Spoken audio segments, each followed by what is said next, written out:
सबसे पहले तो अपने गृह जनपद लखनऊ में हूँ, बहुत गौरवान्वित महसूस करता हूँ। सभी दर्शकों को भारतीय जनता पार्टी की तरफ से नमस्कार।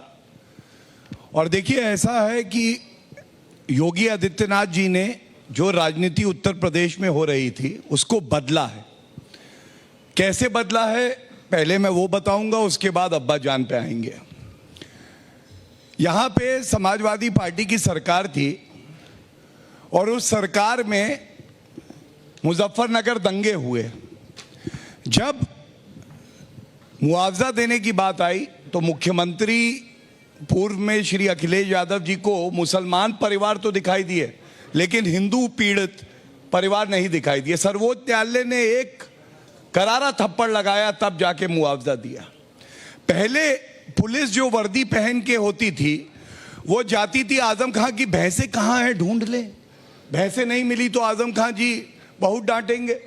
अब वो वर्दी मुख्तार अंसारी और अतीक अहमद के बारे में तो वारिस जी बैठे हैं, बताएंगे, उनको पकड़ने के काम आती है।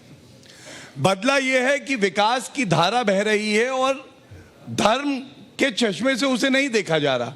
और क्योंकि देखिए, वारिस जी यहाँ पे हैं, अधिवक्ता भी हैं, मेरे साथी भी हैं, मैं इतना कहूँगा कि उत्तर प्रदेश में आपको कोई खतरा नहीं है। 23 करोड़ हैं और 23 करोड़ मजबूती से खड़े हैं, हिंदू के साथ भी, मुसलमान के साथ भी, सिख के साथ भी, ईसाई भी। इन्होंने एक बार कह दिया था हम 15 करोड़ हैं, 100 करोड़ पे भारी हैं। भैया मैं इतना ही कहूँगा, आज ये बात यहाँ पे कहिए, आप कितने हैं, कितने पे भारी हैं। और जब चलेगा रामबाण, उड़ जाएगा अब्बूजान तालिबान। तो यही मुख्यमंत्री जी भी कर रहे हैं और आप भी यही कर रहे हैं कि बात सिर्फ इसी पे होगी कि तालिबान अब्बाजान। बात इस पे नहीं होगी कि जो आंकड़ों की आप बात कर रहे थे, आप मुझे बता रहे थे, तो मैं आपसे आंकड़ों पे शुरुआत से पूछ लेता हूं। कौन से ऐसे आंकड़े के बेसिस पर मुख्यमंत्री जी ने कहा कि पहले जो राशन था वो अब्बाजान वाले लोगों को मिल जाता था और बाकी हिंदुओं को नहीं मिलता था? मतलब कहने का तात्पर्य था कि हिंदुओं को राशन नहीं मिल रहा था और किसी और कम्युनिटी को राशन मिल रहा था। आंकड़ा बता दीजिए। मैं बताता हूं। देखिए, आप टाइम्स नाउ नव भारत के बहुत सम्मानित जर्नलिस्ट हैं। जो गरीबों का अनाज था वो अनाज गरीबों तक नहीं पहुंच रहा था। फूड सप्लाई, सिविल सप्लाई के मंत्री थे एक राजा प्रजा का अनाज चोरी कर रहे थे। उच्च न्यायालय इलाहाबाद ने आदेश दिया कि सीबीआई जांच होनी चाहिए और सर्वोच्च न्यायालय ने उस पर मुहर लगाई। और जो अपने आप को मौलाना मुलायम बुलाने में गर्व महसूस करते थे, योगी जी के अब्बा जान कहने में उनको दिक्कत होने लगी। मैं आपसे पूछता हूं, अनाज गरीबों का है तो देश के बाहर नेपाल क्यों जा रहा था? सीबीआई जांच हुई कि नहीं हुई? क्या ये सत्य नहीं? एक मिनट बस, आपने कहा क्या हुआ? सबसे बड़ी बात तो ये है, मुजफ्फरनगर दंगे हुए थे। आज उत्तर प्रदेश में जब से योगी जी मुख्यमंत्री बने कोई दंगा हुआ क्या? आंकड़े देता हूं आपको दंगे। हाँ दीजिएगा, अपनी बारी में मैं और आंकड़े भी दे दूं, फिर आप काउंटर कर लीजिए। बिल्कुल। दूसरी बात, शौचालय उत्तर प्रदेश में गरीबों के लिए 2 करोड़ 61 लाख। पीएम आवास योजना में घर बने 40 लाख, गरीबों का फायदा हुआ। इसमें हिंदू मुसलमान नहीं है। किसानों का, सपा की सरकार थी उस वक्त, गन्ना किसानों का बकाया था 35,000 करोड़ रुपए, वो भी दिया योगी जी ने। और आगे भी रिकॉर्ड उत्पादन हुआ, रिकॉर्ड खरीदी और रिकॉर्ड भुगतान।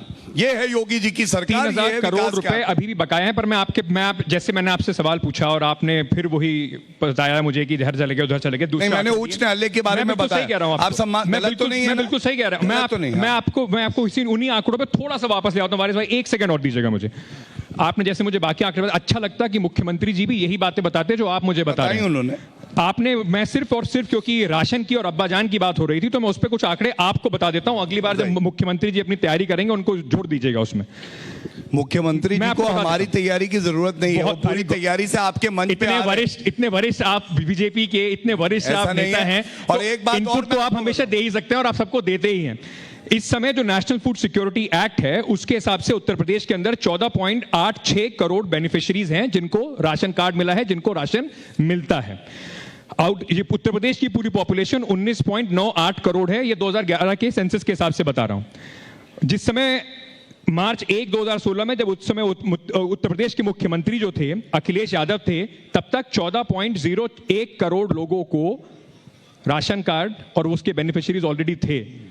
तो इसका मतलब किसी भी हिसाब से, आंकड़ों के हिसाब से प्रैक्टिकली पॉसिबल ही नहीं है कि उत्तर प्रदेश के अंदर सिर्फ एक ही कम्युनिटी के लोगों को राशन मिल रहा था और दूसरों को मिल नहीं रहा था। तो घुमा फिरा के बात यही है, आंकड़े चाहे कुछ भी हो, जरूरी था अब्बा जान को लाना, क्योंकि एक जैसे आप दोनों थोड़ा अलग अलग बैठे हैं ना, राजनीति के तो बिल्कुल एक्सट्रीम पहलू हैं। आप इधर से पोलराइज कीजिए, वो उधर से करेंगे और फिर देखते हैं किसको फायदा होता है। मैं बोलूं? एक बस इनके आंकड़ों का जवाब ले लूं, फिर आपके पास आ रहा हूं। आपके लिए बहुत सारे निकाल के रखे हैं। 6 मिनट से मैं सुन रहा हूं। आपको 6 मिनट पूरे दूंगा। देखिए, सबसे पहले तो मैंने उच्च न्यायालय के आदेश की बात करी कि जो गरीबों का राशन था वो राजा कौन थे आपको भी पता है, और वो लिए जा रहे थे। अब्बा जान की सरकार थी कि नहीं थी, पहला तो मेरा ये बिंदु है। उच्च न्यायालय सर्वोच्च न्यायालय से ऊपर आप नहीं हो सकते, मैं नहीं हो सकता। सर्वोच्च न्यायालय ने, सुनिए, सर्वोच्च न्यायालय ने अगर इसके ऊपर उन्होंने कोई टिप्पणी करी कि इसमें कुछ गलत, अगर इसके ऊपर सीबीआई जांच हुई कि उसमें कुछ गलत हो रहा है, उसका क्रेडिट लीजिए ना कि हमने ठीक किया। आप ये कैसे कह सकते हैं ब्लेटेंटली कि एक ही कम्युनिटी को मिल रहा था, दूसरी को मिल ही नहीं रहा था? मैं आपको बताता हूं। दूसरी बात ये भी आप चेक कर लीजिएगा, जो मुझे याद है करीब 30 लाख ऐसे लोग थे जो कि थे ही नहीं, जिनको फर्जी नाम पे राशन दिया जाता था, और जो सीबीआई जांच में भी सामने आया वो दूर किया गया। और विकास की मैं बात आपको बता रहा था, जो सारे आंकड़े दिए, क्या आप ये नहीं मानेंगे कि इससे पहले जो सरकार थी या जो आपके बगल में बैठे हुए हैं, इनसे जो मैंने पूछा वो पूछिएगा, केवल और केवल एक बात करना, मुसलमान के लिए कर देंगे, मुसलमान डिप्टी सीएम बना देंगे। आप बताइए, संविधान की शपथ ली है असदुद्दीन ओवैसी ने, संविधान क्या ये कहता है कि आप मुसलमान और हिंदू करेंगे? क्या ये उचित है? ये बात पहले पूछिएगा। हमने तो बात करी सबका साथ, सबका विकास, सबका विश्वास, और चाहे श्री नरेंद्र मोदी जी हो, चाहे योगी आदित्यनाथ जी हो, दोनों ने कभी फर्क नहीं देखा किसी नागरिक में धर्म के आधार पे।